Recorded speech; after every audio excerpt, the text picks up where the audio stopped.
Each month we highlight one of the many great seniors in our community that is making a difference. Maddie is here with this month's Senior on the Move. Good morning, Maddie.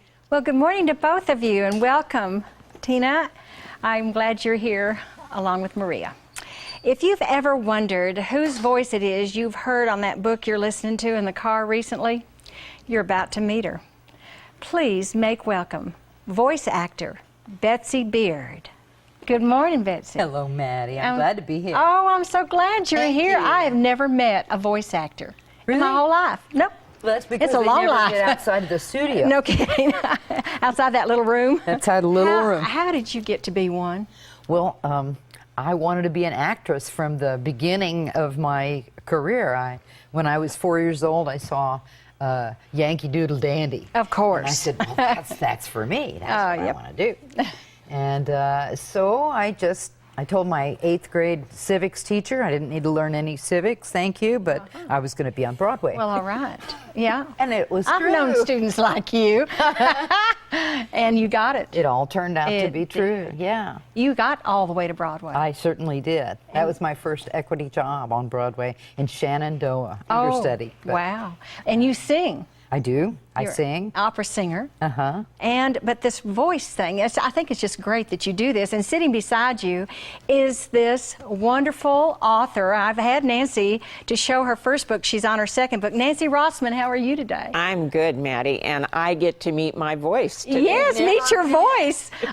She's always been right up the road in Scottsdale. Isn't it wonderful? And now we're meeting today. For the first Thank time. you. You're welcome. And Nancy has written 2 books, and you're now on her second book, right? I am. And They're out here in front of us. yes, they're right Nothing there. for Tomorrow. Nothing is for the one Tomorrow. I'm working on right now. Wow. I'm so excited that you can do this kind of thing. You're a senior, we're seniors, but you're working, and Nancy's working, and I'm working. I think it's great that seniors don't stop. But I need to ask you another question. You have a company called Essence of Communication, right? Essence Communication. Yeah, I had to come up with a business name. Right. And since the point of what I do is to give you what you really are looking for in a commercial or whatever in this reading thing that I'm doing too. When you're doing voices, you're actually constructing a voice, a character in your head. For instance, Nancy's mother's mentioned several times in both of her books. Can you give us a Nancy's mother's voice? Sure. Nancy, if you divorce that man, I just don't think I'm going to love you anymore. I love it. You did great. And that's a real line out of that book, isn't it? It is a real line, yeah. And she did know you after that, didn't she? Yes. So that's a teaser to your book, Yes. too. So your Broadway experience led you to where you are today. But if someone wants to be a voiceover or a voice actor, how do they do that? Well, you really need to know how to read. And you really need to have a good ear, because you make mistakes when you read. And if you don't know that, you're going to find out later. So you have to stop and start again. Do you do it in front of an audience, or do you? No. How do you do it? I do it in like I said, a little tiny room. The microphone is set up, and I plug it into my computer. Oh. And I read in a little room. little dim room. And then, of course, I edit it later. Okay, so you do all your own editing. How did you learn that? Just by trial and error, I guess. But I did a lot of commercials in the olden days. Now, And, commercials on TV or both? Both? On TV and voiceover. I did a lot of commercials back in the day when I lived in New York City.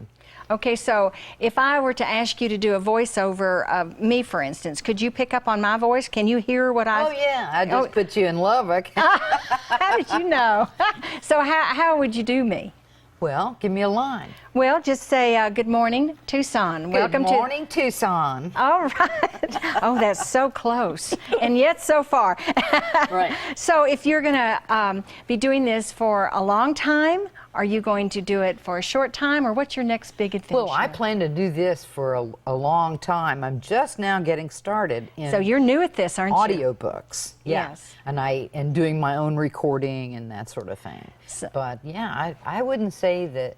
I would think that's my next big adventure, is to do more. And how do you get selected? Nancy, you actually found her, right? Yes. How do you select a voice for your book? Well, it came through ACX, which is an Amazon company, and they had given me a criteria. What was I looking for? Male, female, what age, any other peculiar kind of things that they Right. wanted me to consider.